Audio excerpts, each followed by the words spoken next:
So, hello, sports fans. I'm Charlie. He's Jake. This is Charlie and Jake's Hot Takes. We're happy to welcome our first guest to the show, Nick Peloso. Nick runs the Jersey X Swap Instagram account where he has over 44,000 followers. He does a wonderful job doing a lot of great jersey swaps. I've been following for a while. Along with that, he does a lot of mock drafts and stuff, and that's why he's on today. But before we get into our NFL draft stuff, Nick, can you tell us a little bit about the account and how you've started it and how you've grown it? Well, I've had it for about 5 years. I was watching what's that? What were we watching? Shark Tank. I was watching Shark Tank, and I was watching it and seeing everybody have their own ideas and everything, and I really wanted to do something like that. So I started a sports page. There's an account called Beyond the Buzzer a few years ago. I think I remember that. But they were like, I wanted to like post something, have my own name on it, something. It would be pretty. I thought it would be pretty cool. So I made it for fun at first. I had a few accounts before then. They didn't really get big. They were just for fun. And this one kind of just blew up, kept gaining followers. So I just kept going with it. Yeah, it's really a great account. I mean, the work you do there, the jersey swaps are amazing. They're awesome. I tried. Thank you. Really good stuff. So you also really enjoy draft stuff a lot. I always see you posting mock drafts, and that's what we're starting off today's show by talking about. Obviously, this year the wide receiver class is deep, almost deep as I can remember. But Definitely really, the best ever. Throughout the combine and the just the pre-draft workouts, it seemed that that happened before the shutdown and lockdown. The top three have seemed to be the two guys from Alabama, Jerry Jeudy and Henry Ruggs, and some have circled in between those two, CeeDee Lamb from Oklahoma. So what do you guys think about the three? Some of you guys can give me some of your observations. Who do you like? What do you like? Well, what do you, Jake? So I really like Jerry Jeudy and Henry Ruggs, the two Alabama guys. I think the SEC is famous for producing great wide receivers: Amari Cooper, Mike Evans, Odell Beckham, Julio Jones. The list really just goes on, and I think these guys are going to be two products from it. And I think Jerry Jeudy, if you watch him, you got to love him. He really can seem to do it all. But I think a little less known guy would be Henry Ruggs, who I really like. So I think the biggest thing when you're talking about wide receivers in the draft is their pro comparison, right? Who do they connect to? Yeah, and definitely. Ruggs connects, people say, very, very similar to Tyreek Hill. And when I watch him, I think that comparison is very accurate. So I think that you're getting Henry Ruggs, you could be getting Tyreek Hill on your team. It seems like that's what you're going to be getting. Speedster, great hands, and he doesn't have character issues like Hill seemed to have. So I really like Henry Ruggs out of those three guys. So a lot of people have him ranked third. I really like him the best possibly. All right, what about you, Nick? Well, my number one's Jerry Jeudy. He's just the best route runner. I think we saw with N'Keal Harry. He struggled his first year with the Patriots. He was the first wide receiver pick, but he struggled because he couldn't get open. And Jerry Jeudy is the opposite. He gets open. He's open every play. Has good hands, good speed. He's not known for it like Henry Ruggs, but I think the most important thing is getting open and staying healthy. And I think that's what Jerry Jeudy does. Yeah, I mean, when you watch Jeudy play, the way he can with college DBs, he toyed with them. There really weren't plays where he was blanketed. They put doubles on him. It really didn't matter. I mean, he's still fast. Like, that's not the biggest part of his game. He still runs a 4.45. He's really what I liked that he said during the combine, I think it was, he said he cared more about finding the right system than being the first receiver drafted. And I mean, I don't love to go too deep into the character of players because I feel that's just something that might not be the biggest deal all the time. But in this case, where he's a guy who he's not really caring about the personal achievement of being the first receiver drafted, where he more cares about the place where he'll be in the best situation and he'll be able to produce instantly. And I think that's a very honorable thing, and I think that is something that will attract teams. Yeah, for sure. He can come in any offense and just start right away. I think he'll be a top 10 receiver from day one. Doesn't matter who drafts him. Yeah. One thing I really like about Jerry Jeudy, which is good for the NFL to college to NFL transformation, is he was changing quarterbacks. He had to change quarterbacks mid-season from Tua to Mac Jones.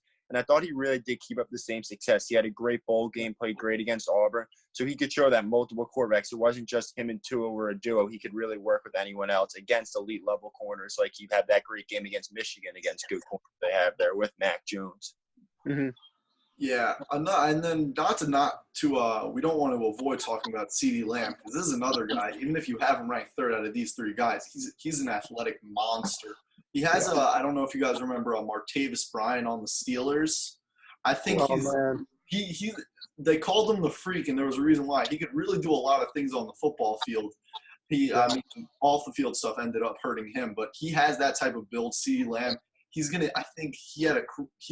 I believe he led the FBS in yards after contact. He's a strong guy. He'll be a dynamic kick returner, I think. He's going to add to a lot of teams, and he's got that deep threat, where Jeudy and Ruggs, I think, are more guys who you're going to see in shorter routes and a lot of slants and stuff. I think you can give CeeDee Lamb, tell him to go 30 yards out, play a little backyard ball, and that's going to be really fun to watch. Yeah. What I loved about CeeDee Lamb was in the Peach Bowl, although his team got smacked around by LSU, he still was the one bright spot for Oklahoma against that phenomenal LSU secondary, which was filled with NFL guys. CeeDee Lamb still was able to get his, which shows that he'll be able to take his talent to the next level.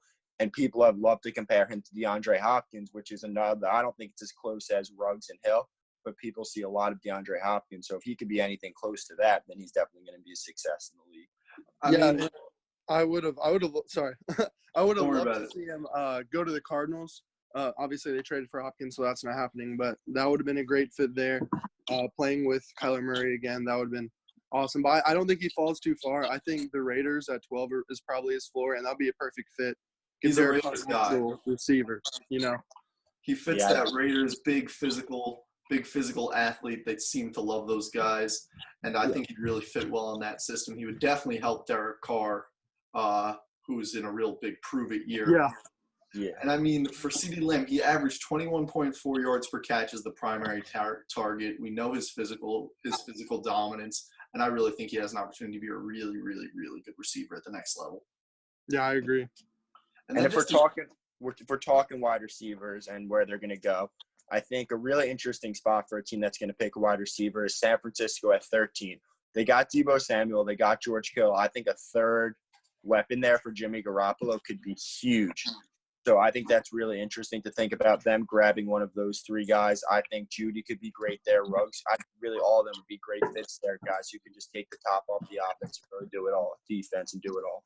Yeah, and I think – go ahead. Sorry. I'm always interrupting. My fault. I think the 49ers, they're in a great spot, kind of like the Jets a few years ago. Remember, they traded from 6 to 3. They didn't know which quarterback they were getting because it was like a month before the draft when they made that trade. The 49ers traded DeForest Buckner, got the 13th pick. They have a pretty good idea that they're getting a receiver at 13. They don't know who it is, but it doesn't really matter. Any of the top three. Yeah, Henry Ruggs, he was just – I love that fit. I really hope Henry Ruggs is the third receiver off the board to the 49ers just because that's my Kyle Shanahan is such a creative play caller, and I think if there's a coach that can really get the most out of Henry Ruggs, I think it would be him. We're in a 4.27 40. The way that a guy with that speed affects an offense is, one, the safeties on defense, they have to be more passive in their defense. They can't be as aggressive, which helps other parts of the offense. And, you can question if Henry Ruggs has the size or has the hands to play at the next level, but you can't question the fact that he's fast and speed doesn't go away. Well, I think Tyreek get him the ball, he will make an impact. I think Tyreek Hill being as good as he was, getting a Super Bowl ring and really coming one of the top 5 receivers in the NFL is huge for a guy like Henry Ruggs. Just like we talked about last week, how guys like Russell Wilson and Drew Brees have helped the shorter quarterback. Guys like Tyreek Hill have really helped the speedster and really upped a guy like Henry Ruggs' value. Yeah, for sure. So if you guys are at the top of the board, you have the pick that you have the 11th pick. Let's say you're the Jets and you decide to go with the receiver, which obviously they're not guaranteed to do. Who's your guy? All right, that's tough. I'm gonna go with Jerry Jeudy just because I think they're all pretty pro ready. I think they'll all come in and be top 15, 20 receivers right away. But Jerry Jeudy I think he'll click well, like you said with Mac Jones right away. whichever quarterback he's given, he'll be that target right away. The security blanket, runs great routes, doesn't drop a lot of balls, comes from an offense that, like you guys said, has produced a lot of good receivers. So I'm going to go with Jerry Jeudy here. Yeah, I agree. Jerry Jeudy, I think, is the most complete guy. Can do it all, can come in, and is going to be able to guy who could come and make a great impact no matter the system. So if I'm picking the Jets at 11, he's the first guy I'm taking, Jerry Jeudy, for sure. Yeah, I think that's going to be a clean sweep because I like all three of these guys, and I like guys lower like Justin Jefferson's and T. Higgins, but this Jerry Jeudy, I think he's going to be the best guy. I think he would be an Antonio Brown-like receiver. He could have that impact. I think he could. I like that. I agree. So we talked about the quarterbacks. I mean, we talked about the receivers. Now we're going to go a little bit into the quarterback, but not your Joe Burrows and Tuas. We're going a little second tier action. We're going to be talking between the three guys who have really been in the same cluster throughout the draft process.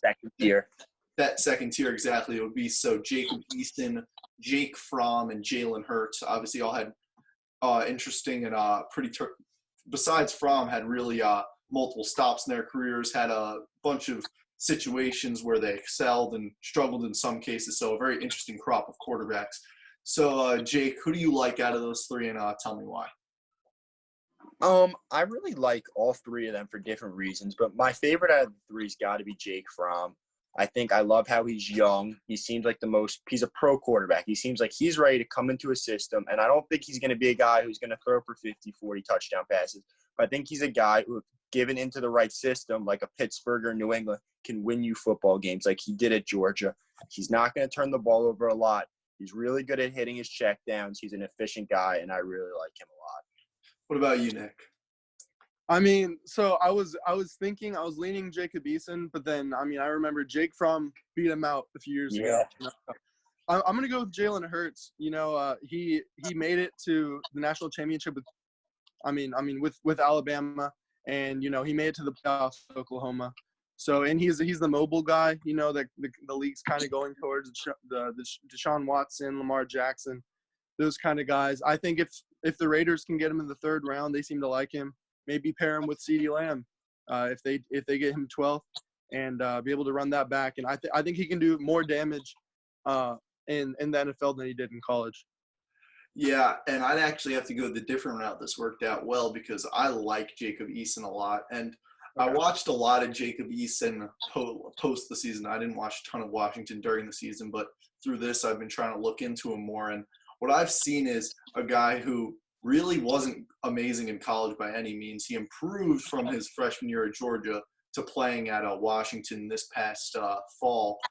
And what I saw was he's definitely not a perfect prospect. He's not close to a perfect prospect. He has a lot of things to work on, but this guy has a gun. He can throw the ball. He's the best thrower out of the three. He's a better thrower than I think some of the guys at the top of the top of the draft. He really can throw the football. He makes his receivers better.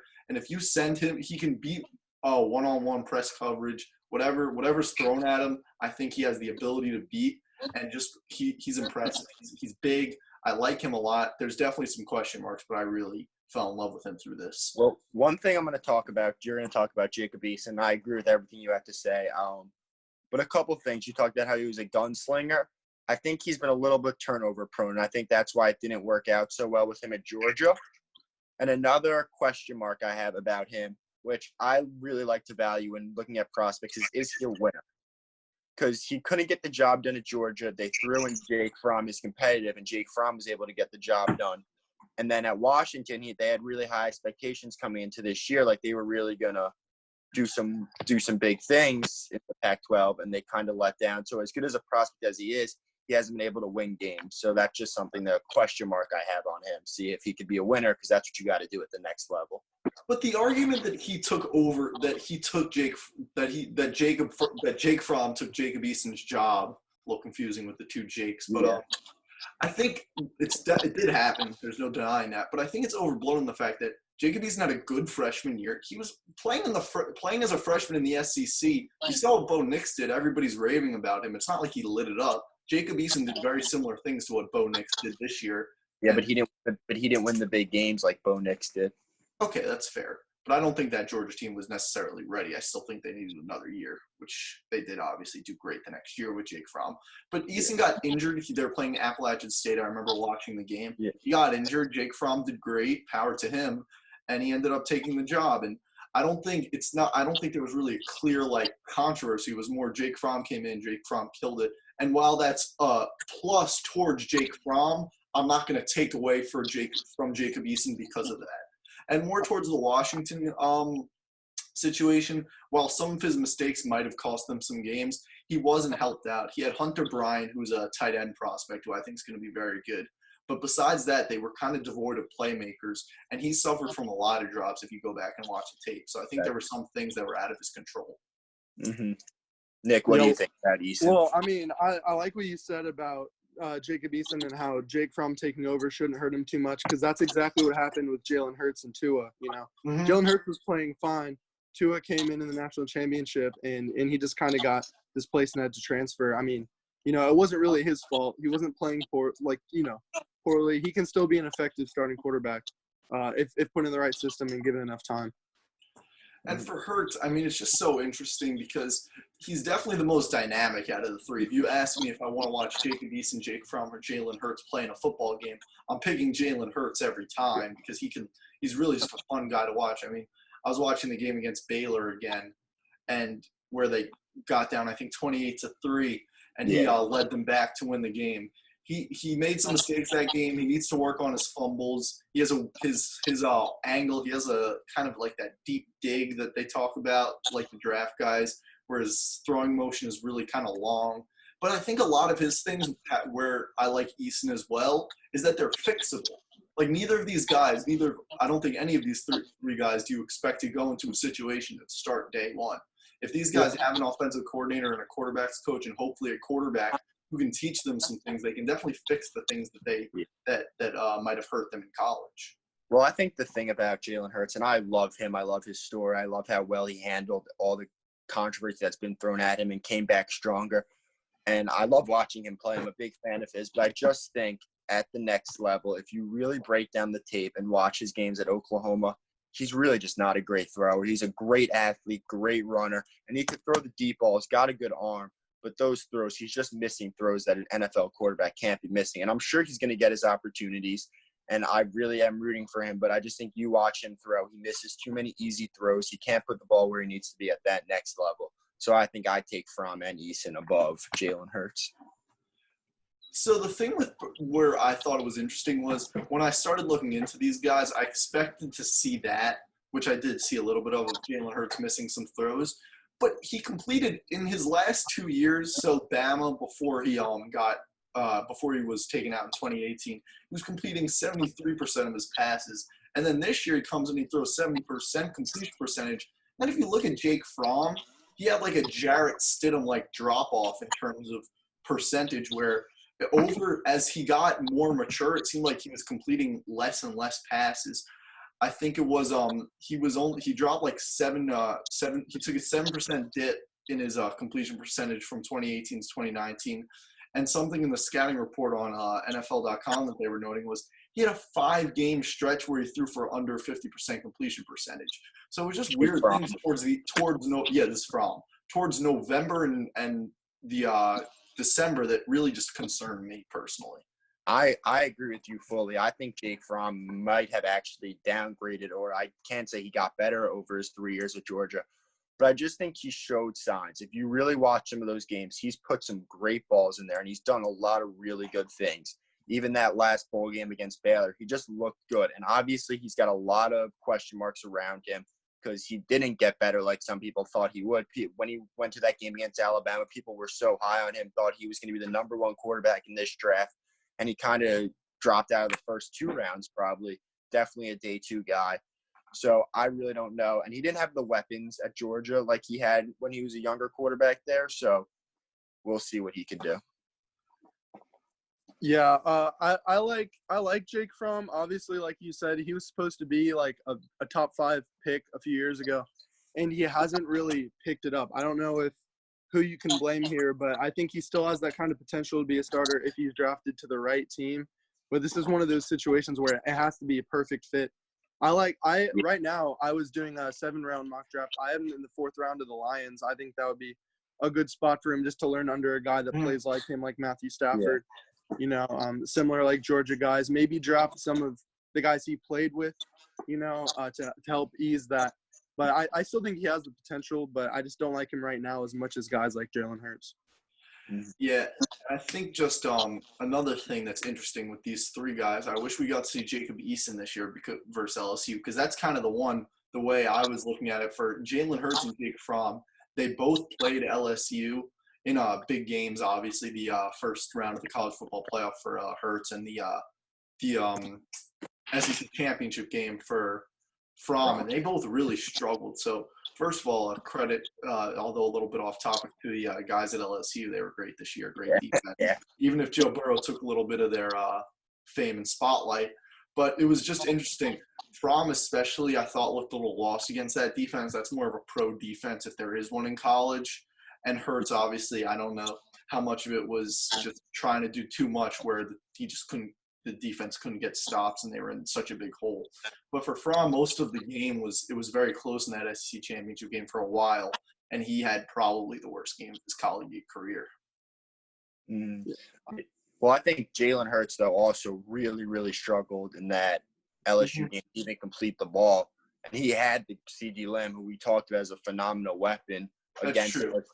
And he really struggled. He had a couple good plays to CeeDee Lamb down the field in the first half of that game. But he really, with good weapons, and they had other weapons with CeeDee Lamb, and he really couldn't do anything. And that LSU team is phenomenal. I don't want to discredit a quarterback for how they played against an NFL secondary. No, that's fair. The rest of the offense probably didn't match up to the LSU defense, so it's not the biggest. He really, with weapons, both of those guys got picked apart. And that's a good point. I wonder how Eason would have fared, and I can't imagine too great against. Especially with the rest of his offense. So I think that we have 3 really good guys, 3 guys with a lot of potential. And it'll certainly be interesting, especially for all 3 of us who had different opinions here. So that was, I think, all 3 of those guys. It's going to be very interesting to see where they land and who they're developing under. So for the last part of our draft coverage, me and Jake are New York guys, so we're very invested in the New York teams. Oh, geez. Yeah, obviously that's not the greatest thing for most people, but we're invested in a non-fan way, at least in my part. And I know that this year it's a big draft for both the Jets and the Giants. Both have high picks. The Jets are at 11, and right now it seems like they're stuck between either taking an offensive lineman or a wide receiver. So what do you guys think should be the move there? So personally, I think that you can, as the 49ers proved, you can win games without a great wide receiver. You don't need a great receiver. You don't need a guy like Julio Jones, but you need an offensive lineman. For Sam Darnold, he needs a tackle, someone who can protect his blind side. I really like Andrew Thomas from Georgia if he's still there at 11. And I just think that that's what you need to win games. I think that they got Brashard Perryman, they got Jamison Crowder, they have some receivers who could catch the ball. But without linemen and for Sam Darnold and for Le'Veon Bell, just success isn't really going to be there. Yeah, I agree completely with that. Like, they're 11, they're in position. Maybe Jedrick Wills is there or Andrew Thomas. You're probably going to get one of them. And then the second round, this is one of the best receiver classes we've seen ever. So maybe someone like T. Higgins or Jalen Reagor is there in the second round, and then you can go offensive tackle at 12. Yeah, I agree with that. Or 11. I think it's a really deep class, which is one thing at receiver. You got the T. Higgins, maybe Justin Jefferson falls. I think there's guys, Michael Pittman from at USC I like a lot. So there's guys to get that can come in and do the job, where the lineman, you really need one of those great guys for Darnold and Bell. Yeah, it's interesting to me because, I mean, I think the obvious answer is to go offensive line. From everything we know about team building is that being good in the trenches is so important. And this year, the good thing for the Jets this year is there are 2 positions of need. They need an offensive tackle desperately. There's a lot of good offensive tackles, whether it's Andrew Thomas, Tristan Wirfs, Mekhi Becton, any of those 3 would be very good. Jedrick Wills as well. They're really a good group of tackles. And for the wide receivers, like you guys were talking about, this is a deep draft. I remember hearing on ESPN one analyst saying that he think they could get starters in year 1 or year 2 in like the 4th or 5th round. So that's like this is one of the deepest wide receiver drafts in recent memory, probably of all time. But like you said, for the need for the offensive lineman, Darnold was sacked 52 times, and I don't think this is a big year for him. And I think for the Jets to really evaluate him as their franchise quarterback, if they want to stick with him or move on, you can't have him on the ground so many times. It's just not good. He's not going to do well in that sort of environment. Well, one thing about the Jets, though, as I think that the obvious choice is to pick a lineman, but I really would not be surprised if they went with a wide receiver, because they were really aggressive with linemen in free agency, and they weren't as successful as they thought they'd be. They didn't really get any great guys, but they were able to pick up some linemen. So I think that maybe they might be aimed towards picking a Jerry Jeudy, Henry Ruggs, CeeDee Lamb at 11, and thinking a guy that'll sell tickets and be an interesting guy, because a receiver is huge for a quarterback too. Maybe not as big as a tackle, but the receivers are big for them. Yeah, well, I think the perfect move for them, since this draft is so deep, they can get another receiver in round 3. If they say they get Andrew Thomas round 1, T. Higgins falls to round 2. Like you said, Michael Pittman Jr., he played with Sam Darnold in 2016. So they already have somewhat of a connection. They already know each other. Have him come in as not a lot of pressure, the second receiver, 3rd round pick. Bring in 2 new guys to add to the Perriman and Crowder that they already have. Mm-hmm. Yeah, I mean, the Jets' weapons, it's not a terrible situation, especially towards the end of the year. You saw they started to use Le'Veon Bell in the correct way. You can use Le'Veon Bell on the outside. You can put him in the slot. When he was with Pittsburgh, he was doing that a lot, and it was successful. And he still gets – How old is Bell? Bell, I believe he's in his late 20s. I think he's 27, but one of you guys could check me on that. Yeah. So he's got a couple more years left before he hits that 30 mark, where he can be another weapon on the team. And if you get him a lineman, he could do so much for you, be a receiver and a running back, really do it all. But I think if you watched the Jets last year, what you could notice is that teams – Le'Veon Bell had a bad year, but I don't know how much he's to blame. I didn't think he was deployed correctly. But even besides that, I think teams were really focusing in on the run. And because they didn't feel like the Jets had the weapons on the outside to take advantage, they kind of went, we're gonna let our cornerbacks and safeties deal with the playmakers on the outside and see what you and make you throw. I think teams tried to make you throw rather than run. I don't think you can blame Le'Veon Bell at all for what happened. As I agree completely. He was really turning nothing into something if you watched. As I remember, he was turning 1 or 2 yard runs into 5 yards, and it's hard when you don't have the blockers to break big runs, but he was kind of shimmying and shifting back there as the patient runner he is and turning something into nothing. And if he gets a few more offensive linemen, I think he can get back to having a 1,000-yard season where he needs to be. Yeah, I think it all starts with the offensive line. Yeah, it'll help Sam Darnold. Obviously, he can't be getting hit as often as he does. But Le'Veon Bell needs help too. Especially, we can't forget the Jets already lost Robbie Anderson. So they didn't add Rashad Perriman to what they had last year. They're replacing him with a much worse receiver. They did sign some offensive linemen. I think George Fant, some other guys. Not really anybody that you feel safe taking over as the left tackle or anything like that. So, I mean, yeah, it all starts with the offensive line.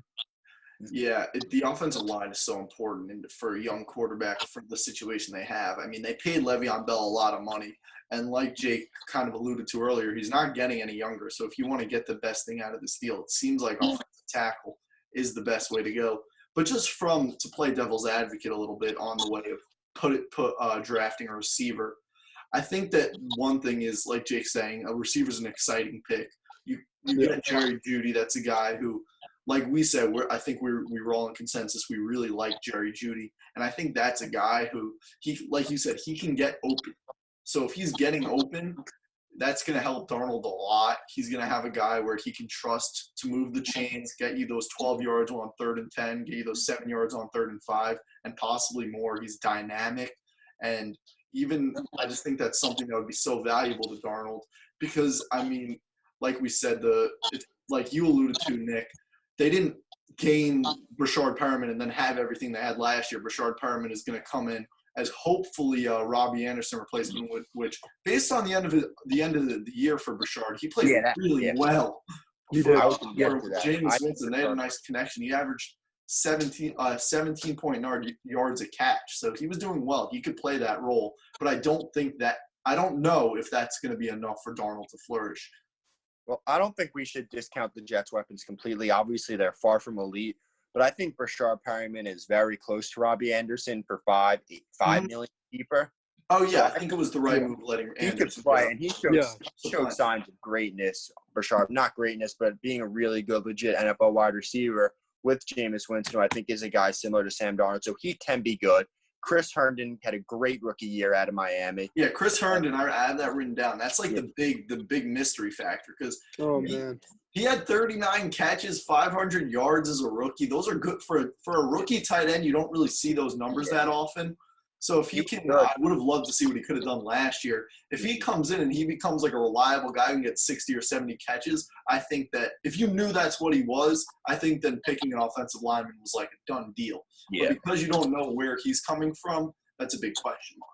Yeah, well, I mean, I don't want to forget maybe the possibility of trading for someone like Trent Williams. His price tag is going down. If they could maybe get trading for a third, probably will cost a second.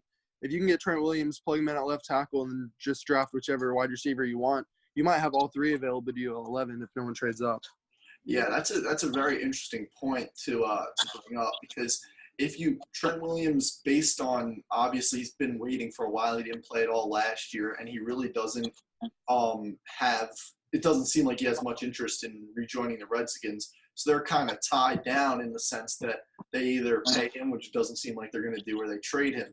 And now if you compile that with the fact that trading him because of the coronavirus and no teams are allowed in their facilities and are allowed to do physicals, any trade that you do would be without a physical or anything. So that could even drive the price down even lower.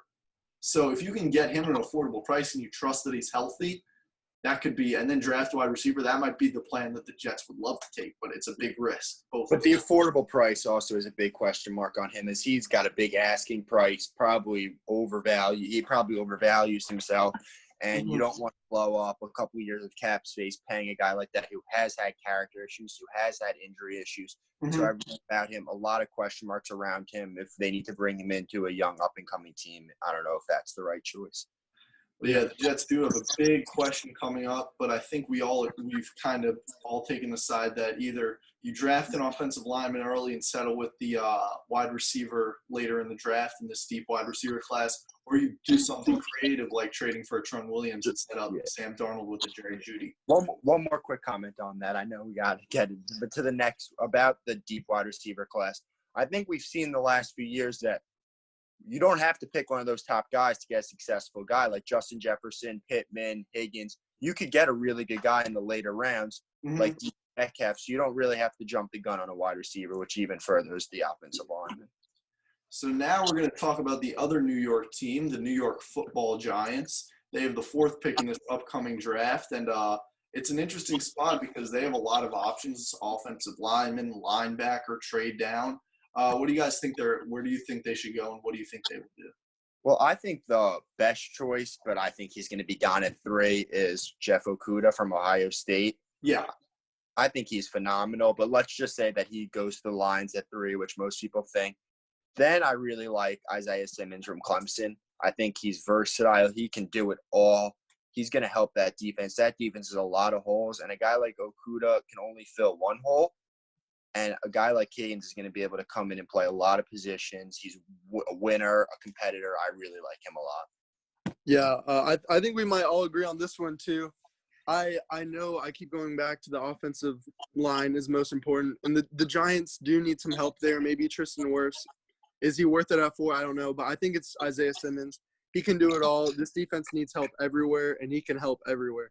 And he's just a rare player. And when you have the chance to get someone like that, I think you have to. I mean, I really like Isaiah Simmons. I mean, reading the stats, he had 107 tackles in his college season, 16 tackle for loss, 8 sacks. And it almost seems like if you look at the Giants' moves prior to this, prior to the draft, it seems like they're setting themselves up for this pick. One example of this is that they got Blake Martinez from the Packers on a 3-year, $30 million deal. And he's kind of plug up the middle on the run, get a lot of tackles, middle linebacker, but he's pretty bad in coverage. And that's kind of Isaiah Simmons. That's his bread and butter. He can guard the tight end. He's really good at He can even guard some receivers, and he have to do that. And also, like you guys were saying, how he fills multiple holes on a defense. He can play linebacker. He can play safety. He can come off the edge occasionally. So I think that's a huge thing. But one thing that I'm worried about is his frame. I don't know if he's going to be big enough to really withstand all those hits that he's going to take as a middle linebacker. But I think that in the NFL, time will tell. And if he can't hang in the middle of those linebacker cores, he could always go play safety, always bounce to the outside. So it could take a year to find the right spot for him. But I think a guy like him, once they find the right spot, he's going to be great.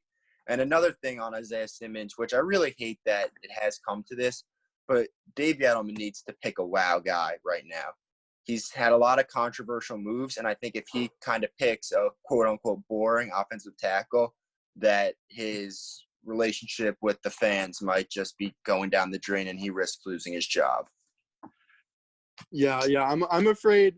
I mean, I'm a Cowboys fan, so I don't mind if Gettleman messes up the pick. Feel free. But, yeah, I think it's got to be Simmons. The offensive lineman could be seen as more boring pick, but I would go Simmons either way. Yeah, it's a tough pick, but one reason why I might take the offensive lineman here is that, first of all, like we said, I really like this tackle class, and I think my guy is actually not even – I mean, for me, it's between Tristan Wirfs and Jedrick Wills. I think Wills is more pro-ready, where Tristan Wirfs is a really good athlete at the tackle position.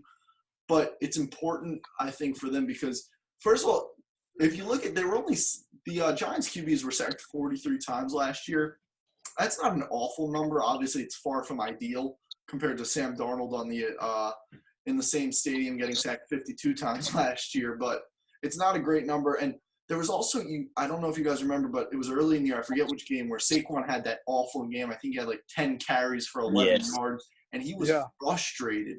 So you've already had one star in Odell Beckham, Odell Beckham Jr., who was unhappy with the franchise, and they decided to trade him. And it seems like they're committed to Saquon Barkley. So does that factor come in where you really want to beef up the offensive line to keep your star player happy? I think that's really interesting. And you got to help the offense, and you got to help a guy like Saquon, who is now the face of the franchise. But I don't think we should play too much to the amount of sacks, as I don't find that so important as a defining character in the offensive line, because Daniel Jones is a guy who's going to get the ball off quickly. He doesn't want to run around back there. Mm-hmm, so he's probably not going to get sacked as much as a guy like Russell Wilson or Deshaun Watson or Lamar Jackson, who's going to dance a lot back there looking for the big play. So I don't want to overvalue the amount of sacks. That's a very good point.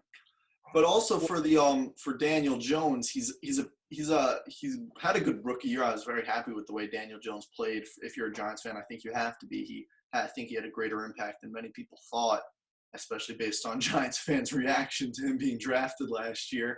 Yeah. But he was turnover prone. He was fumble prone. He threw 12 picks. He had a bunch of fumbles. So I think that's another kind of pro for drafting offensive linemen. He's not fumbling the ball if he's not getting hit as much. He's not throwing intercept. He's not forcing throws if he's not getting rushed as hard.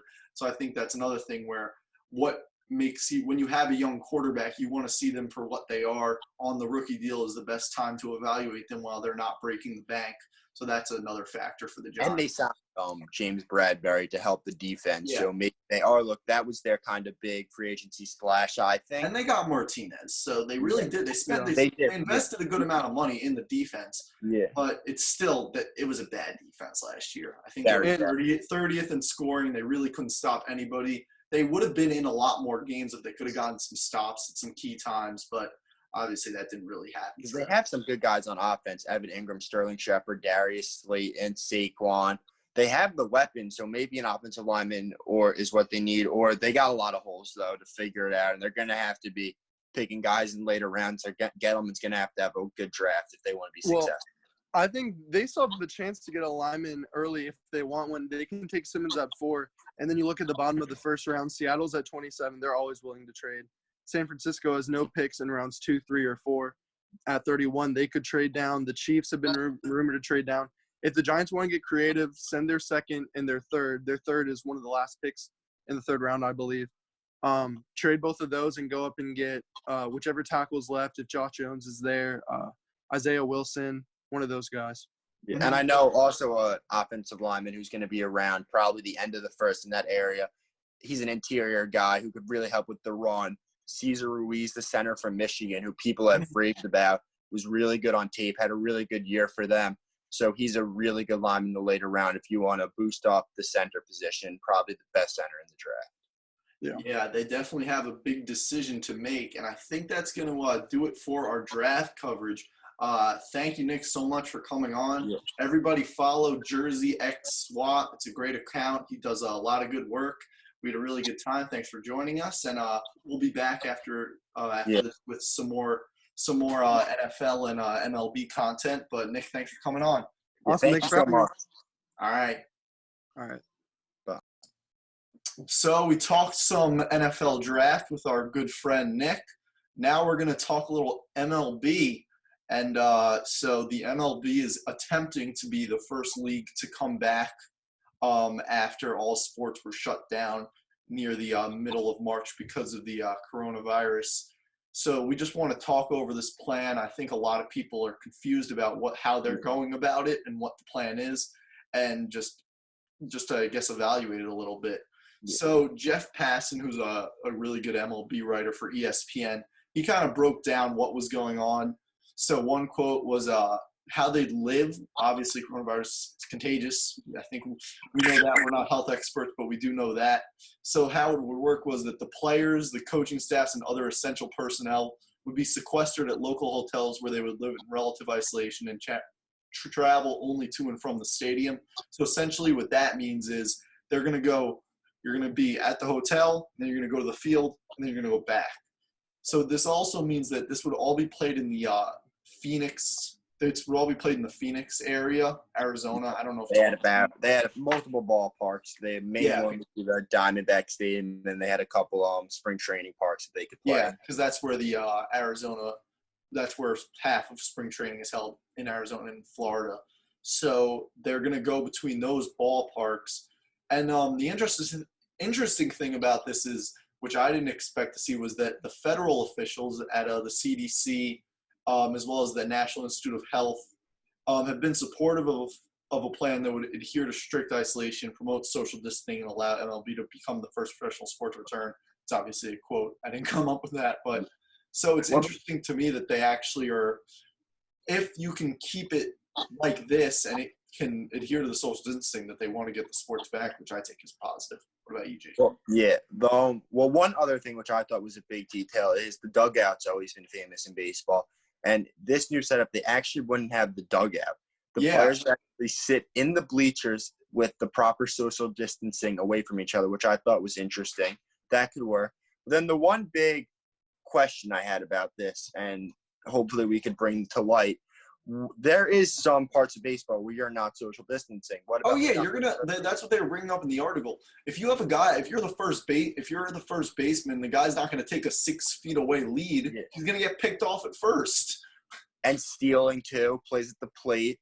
Yeah, there's definitely some inherent contact. So I think the idea, I don't think, you can set the players apart in the stands instead of the dugout, which I think makes sense on a theoretical level. I don't know how practical it is, but I just don't see a world where you're telling me that once Pete Alonso hits a 480-foot bomb that J.D. Davis and Dom Smith aren't going to give him a little high five. I don't think that's going to happen. I think the way that this is achievable, which the article talks about, is that you need to have the proper amount of testing. You need to be able to test. Yeah, they said they would have a lot of. If you know that you're in a bubble, essentially, it's basically a baseball bubble where you're only seeing other baseball players and everybody's been tested and everybody doesn't have it. If you're really, really, really, really strict, which it seems like they're trying to be, then I think it could work. Well, the biggest problem with it, and why I personally don't think it'll happen, or at least this plan is, excuse me, they don't want to live in a bubble. They have families, and that's tough for those guys with newborn babies and new wives to really step away from their families for 5 months. I think it would be tough for the MLBPA to agree to this because it really is a tougher lifestyle for them. So I don't know if that's something that they would all be interested in, and you don't have much of a league without the players. So a big factor to that, actually, where they think they'll be able to get the MLB Players Association, MLBPA, that's what you're referring to, is basically they're going to use expanded rosters.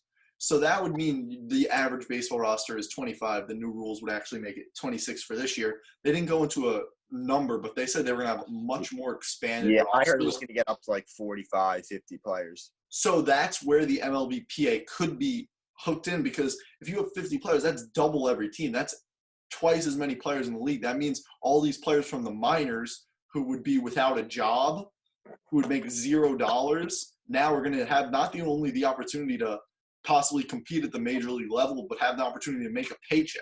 So Yeah, I that's really love that for them. huge thing that might make this work is the expanded rosters. Because at the end of the day, as much as the MLBPA wants to adhere and make sure that all the players are happy, their number one is making sure that the players are making their money. That's what they want to do. Everybody wants to make the money in this situation, and I think this is the only way that's going to happen. So it's crazy. It's an interesting idea. It's really interesting to me that this is how they went about it, and they've crafted this plan. Although it's important to note that this isn't the 100% plan.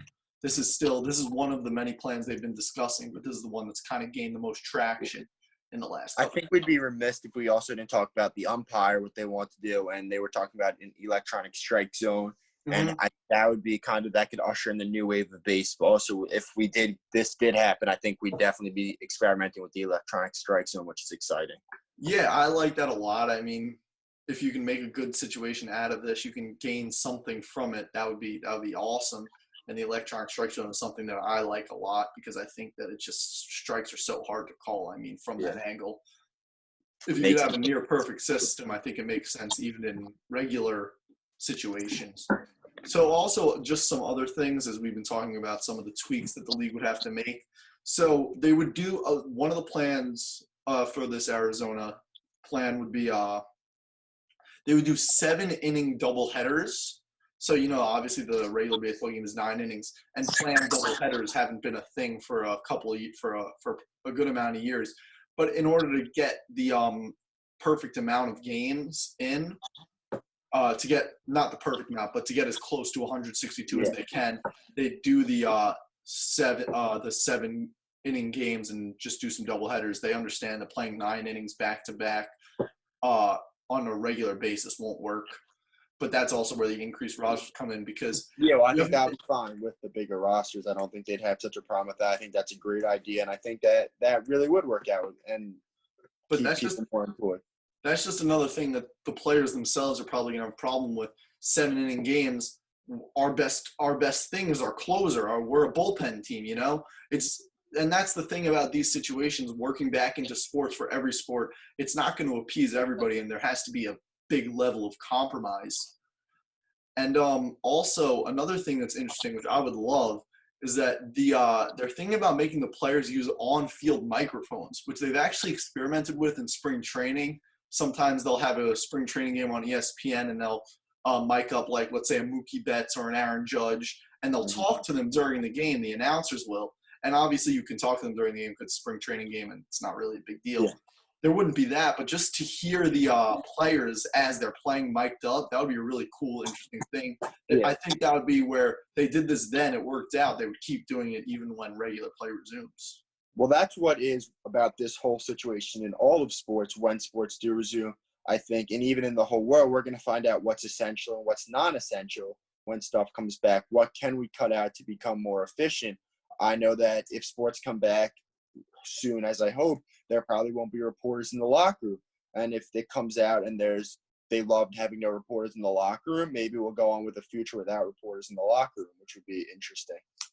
And we'll move on from this in a little bit. Also, a lot of people were wondering, okay, this is a good idea until one person somehow manages to get it, then the whole season's over. The whole thing shut down. They don't think that apparently, this is probably by the article, they don't think that one positive test will end everything. They think that it's because of the expanded rosters, they can kind of work it out where they can have the other guys not be there, and they can obviously get rid of the player who does test positive. And I think based on the people who are there and the shape that they're in, most of them are obviously these are athletes. They're the cream of the crop in terms of being in good shape. But like we said, I mean, if Will the players be comfortable with that? I don't know. It's going to be if the players approve this, I think it'll be so fascinating to see it play out. I mean, I know for one, I want sports back as soon as possible, but not at the cost of other people's lives or something.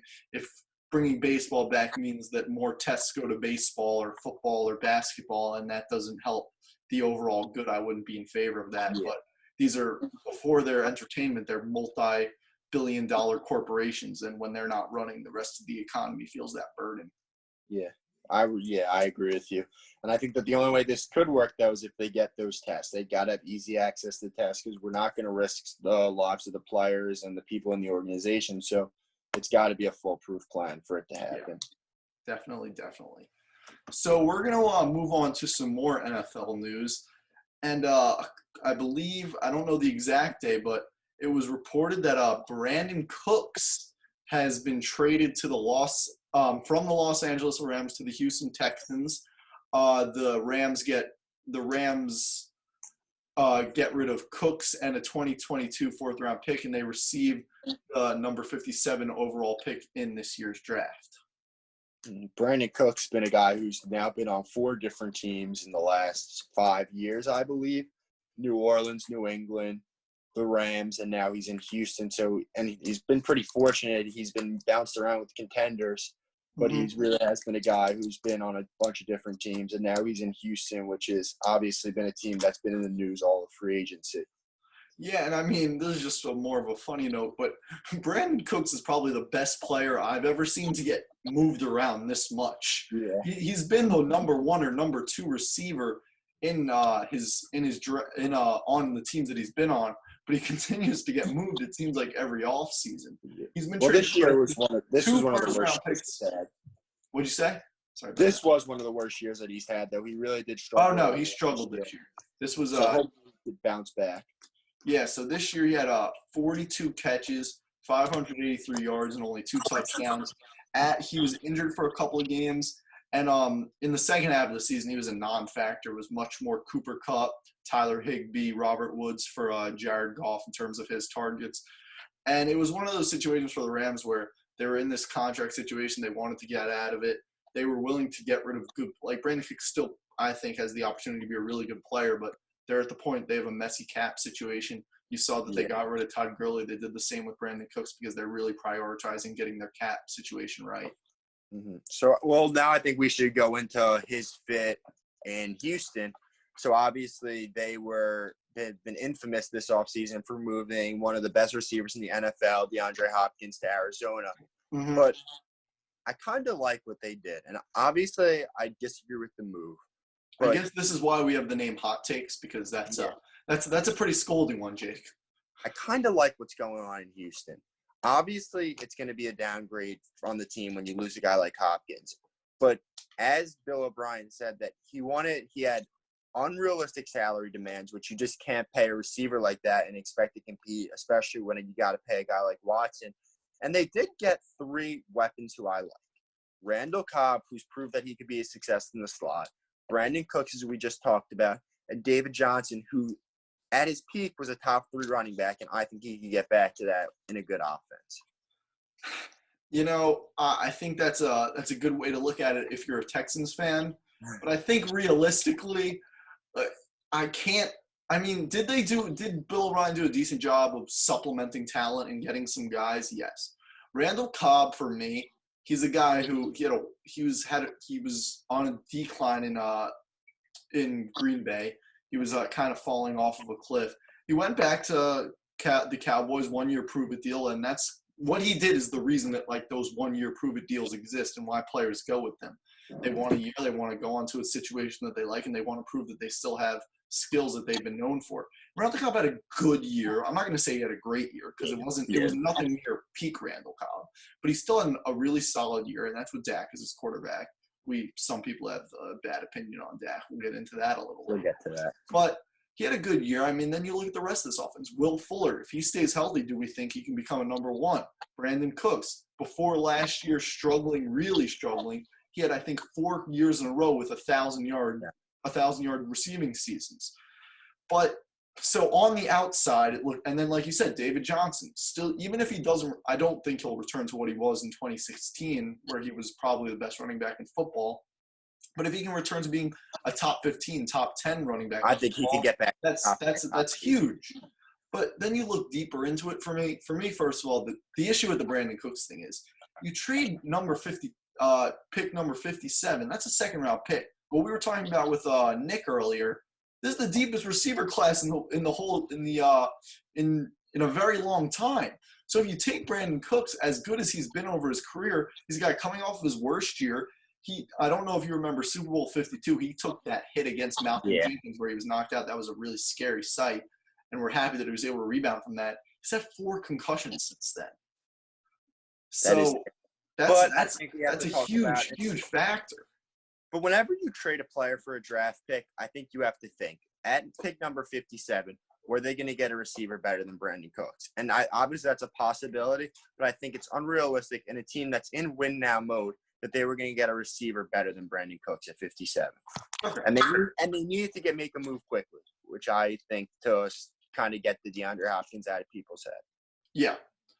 But so basically what they lost in games, so you in trading DeAndre, you get Brandon Cooks and David Johnson, and then because they traded, they got the Cardinals second round pick, right?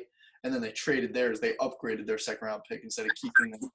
So I just think it's one of those things for me where I can't say I'm pro the moves themselves because I think the Texans fans have a right to be frustrated at Bill O'Brien just on some of the decisions he's made over his tenure. But like you said, he didn't like DeAndre Hopkins. He's the GM. He was gonna get rid of DeAndre Hopkins because of the salary demands, because of it seemed like they kind of went head to head a little bit on some things. So this is the team that he wants, and we're gonna see if it works out. You know, like me and you may not agree with it, but if they ended up going 12-4 and winning the division, who are we to say anything? Right now, I disagree with you. I think Bill O'Brien's done a bad job, but I could see a situation where this ends up being a kind of good situation where Deshaun Watson has a lot of weapons, a lot of proven guys who, although they might not be at the top of their game, still are very valuable. You let the young guys develop a little more. I mean, you got Carlos Hyde who ran for 1,000 yards last year very quietly. You have a really solid two-headed backfield. There's certainly some things that I don't think things are as bad as people would like to make them. No, well, let's not forget where Houston was this year, because Houston was up 24-0 in the divisional championship game, and I think if a couple things went their way and they played the game a little bit smarter, they're in that AFC championship game where they're the favorite to go to the Super Bowl. So they were a couple bounces away from being in the championship game. So I think we can't discount that. And I really just don't think they have as much as a downgrade as people think. I think that they have a lot of weapons on offense, maybe one of the deepest weapon arsenals in the league with Will Fuller, Brandon Cooks, Randall Cobb, David Johnson, and Carlos Hyde. Those are some good toys for Deshaun Watson to play with. Let's not forget about that. But I think it's hard to look at these things from an offseason standpoint because right now you look at that and you say, oh, great, they still have a really solid team. But what happens when Brandon Cooks hurts himself again, which we really hope he doesn't. We never hope that. But it's a realistic thing that could happen. He's the guy who's missing the game. But it's also realistic that he comes out and has 1,200 yards. So, I think it's realistic both ways. You just got to kind of hope for the best, prepare for the worst. But in that situation, what about if Randall Cobb in a deeper group of receivers, I feel like, goes back to more of his 2018 form than his 2019. He's still getting older. What if Will Fuller's another guy who hasn't been able to stay off the injury report? I think if everything goes right, this is a really solid group, but I wouldn't bank on that. Yeah. Well, I think Will Fuller's a guy who I really like, and when he's had the opportunity and he's stayed healthy, he's been successful. So I think he could be great. He could almost get to that top tier of wide receivers and be the number one guy there. He's got the size. He could take the top off you. He had that phenomenal game this year. So I really think he could do a lot of good for the team. So we talked Will Fuller, and I mean, just before we leave, everything's great until you have to be a number one receiver. Let's ask Juju Smith-Schuster about that one. Life is number one. I for don't know him. if he has to be the number one receiver. I think Brandon Cooks is coming in as the number one I think receiver. he's the number one. Okay. I think Brandon fair. Cooks is going to get that top corner matchup, and Randall Cobb's going to. They're going to have. You got a lot of guys to guard. You have to have. I think it certainly could go well. I just don't think it will. And I hope to be proven wrong. I love watching Deshaun Watson. He's one of my favorite quarterbacks in the league to watch, and I'd really like to see him succeed with these weapons. I think if he runs it this year, nobody's going to say, "Oh, he's just doing it because he had DeAndre Hopkins, one of the best receivers in football." It's going to be because he was doing it himself, and he was really making his weapons work. And he's in a contract year this year too, so he's got a lot to cheer if he wants that type of money. So we talked about one Texas team. Now we're going to talk about the other, and it's the question that's in many of Dallas fans' mind, and certainly on the mind of Jerry Jones: Dak Prescott, to pay or not to pay? Well, you gotta pay him. I mean, do I think he's deserving of the money that he will get? He will get. Do I think he's deserving of it? No, but he's a franchise guy. He's a guy that with the weapons around him and the team around him, he could get them where they need to be. They're really, I think, a couple of guys away from being a Super Bowl contender, if not already. So I think that it's too risky to let him fly. Hopefully his demands aren't too extraordinary, but whatever he wants, he's going to get. He had a great year statistically this year. Obviously, they didn't get where they wanted, but I think he's a very mediocre quarterback, but he's going to get his bag. Yeah, I think there's a certain way, the way that you're thinking about it, and I kind of agree. It's kind of a when more than an if. Because Jerry Jones is willing to pay to keep a good football team together. I think even though they went 8-8 last year, he still believes in this team. And so that's where I think that they just kind of have to do it. And that's the thing. We were talking about this last episode. It's the league right now. You throw a lot of money for mediocre quarterback play. But yeah, exactly. Before we started calling Dak mediocre, which I think he was for the first 3 years of his career, last year he really did step it up. He threw 1,000 more yards than he ever threw. He had 30 touchdowns, 11 picks. But honestly, this is going to sound a little backwards, but I like the fact that he threw a few more picks because it means he was testing the defense a little more. He was doing more last year. He was taking more on his shoulders, and he had some really good games out of it. Well, don't come at me with Dak's elite because he was. I'm not saying he's elite. I'm saying he was great against the bad teams. He was great against the bad teams, but when he had to win games, the big games, like that huge game in Philly or against Philly, Week 16, he was not the guy. He was not the elite guy. That was the game where if he won that game, he has his money right now in his pocket, and he couldn't. And Jerry Jones is going to pay his guys. That's what Jerry Jones wants to do, and he's going to pay him. But I don't know if that's going to take them in the right direction. But you think it's inevitable. I think it's inevitable. But I just would have loved to see them keep him on the franchise, maybe sign a Marcus Mariota, maybe draft a guy. If they draft a guy, I think I could see Jalen Hurts going there. I don't know what their pick situation is, but maybe he goes there. Maybe Jake Fromm, maybe Jacob Eason, maybe somebody lower, just to kind of tell Dak, all right, maybe this deal will happen next year. Does Dak play under the franchise tag? I don't think he does.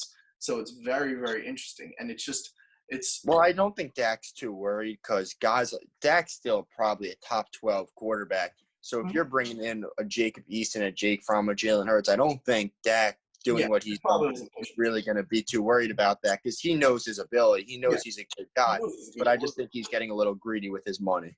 Yeah. So I wish he would just say $28 million, and then that would be the end of it. But if he wants upwards of $30, $35 million, I think that's a little bit excessive. People have been throwing around the 40. If you pay Dak Prescott $40 million per year to be your starting quarterback, you're setting yourself up to be disappointed. Like that's just a matter of fact. Unless he could kick it into another gear that we haven't seen yet, he's not worth $40 million. Patrick Mahomes is worth $40 million. Maybe Deshaun Watson is worth $40 million. Dak Prescott is not worth $40 million. I mean, yeah, Dak does give you a lot. Like we said, he had a good year last year. He almost had 5,000 yards. He runs the ball. He gets you Athletic, yeah. yards a season, which is good. He's mobile. He does a lot. I think that it seems like the team, everybody likes him around the Cowboys. You don't really see anybody calling for his Good head. leader. He's definitely a good He's leader. a good leader, but I just think you paid Amari Cooper this much. You paid Ezekiel Elliott. Can't believe that name slipped my mind. How could we ever forget about Zeke? You've paid Ezekiel Elliott all that money. You're going to pay Dak all that money. Sure, you have those three guys, but there's a salary cap. You're going to run out of room eventually, and then you're going to see those guys who are on that elite offensive line. They might start to walk. Well, I think the thing is, though, this is a huge year for him, and I think this is his prove-it year now because he lost Travis Frederick, his star center, the guy who I think made him look great, one of the guys who made him look great. So now I think we're going to see what he could do in a very open division, probably the least talented division in football. If he comes out and puts another 8-8 year where they're not in the playoffs, no one on that team's getting any younger. He's not the guy. But if he could get you 10-6, 11-5, then he deserves his contract. He deserves his $35 million. Not 40, though. Never 40. But I think to pay him, you have to be confident that he is the guy who can lead the Dallas Cowboys to a Super Bowl. And I'm not sold on that. I don't know if Dak Prescott can win a Super Bowl on this team. Well, that's why the franchise tag was the right move. They took the tag, so now you get to see a year of him play, one more year of evaluation. And if you're still unsure, then I guess that he's not the guy, and he's not the guy worth $40 million. But what if he doesn't play under the franchise tag? I think I could see him holding out. Zeke just held out. The guy who shares the backfield with him, we know Dak thinks that he is worth this money, and power to him for that. He should be going for as much bag as he can get. But I think there's a situation. Holding out. It's interesting because we've seen the running back holdouts and they haven't worked out. Except for Zeke, obviously Melvin Gordon and Le'Veon Bell ended up getting less money overall than if they would have played, especially Melvin Gordon. That really backfired for him. But for the quarterback, we haven't really seen it recently where a quarterback's held out. So is it something that could happen? I don't think he's gonna hold out because I think that he has a good enough relationship with the team that if that's what he was doing, I feel like they would have picked up a Cam Newton, an Andy Dalton, a Jameis Winston, or we would have heard about them maybe selecting Jordan Love late in the first round. Mm-hmm. So I just don't think – I think he loves this team. He wants to be a Cowboy. I think it's very clear. So I don't think he's going to hold that. I think he's confident in himself. You saw the way he's grown as a quarterback last year was being his best year. Who knows? This year he comes out, throws for 35 and 8, and then he gets his contract. So we never really know. I don't see holding out as something realistic with him, and I don't think it would be smart for him, especially with all the other quarterbacks on the market. And it's interesting because you said that Cam Newton and Jameis Winston a week later, that situation is still unresolved. I would love to see the Cowboys pick up Jameis Winston. Put a little pressure on Dak. That might make one of those guys, Cam Newton or Andy Dalton, could definitely apply a little bit of pressure on a cheap contract, 1-year prove-it deal. Mm-hmm. It's obviously for Dak, it's going to be a big year. Whether he's on, if he gets the contract prior to the season, it's going to be a big year because people are going to be judging him from the get-go, from the first week, from the first snap. And if he doesn't get it, the Cowboys are really going to be judging him on every play because they're going to be evaluating if this is really the guy that they want to pay that huge contract. It would really be bad for him, obviously. Maybe they're offering 33 this offseason, you want 35, and you go into next season and have a little bit of a clunker, and you end up in a tough situation. Yeah. So it's really going to be interesting to see how that plays out for Dak and the Cowboys franchise. Yeah, and they're definitely in win-now mode, though. So I think that I really would not be opposed to them bringing in one of the three guys that we've talked about for competition. I don't see why that's not being a more reported topic because he's a very big question mark right now. So I think they should bring another guy to light a fire under him, make him play out this year. Yeah, definitely something that they could consider, and I think it would be a good thing to consider. But that's all the time we're going to have for today. It's a great show. We enjoyed it. Thank you to Nick Peloso, who's off now, but he helped us for a great conversation on the draft. And we'll see you guys next week.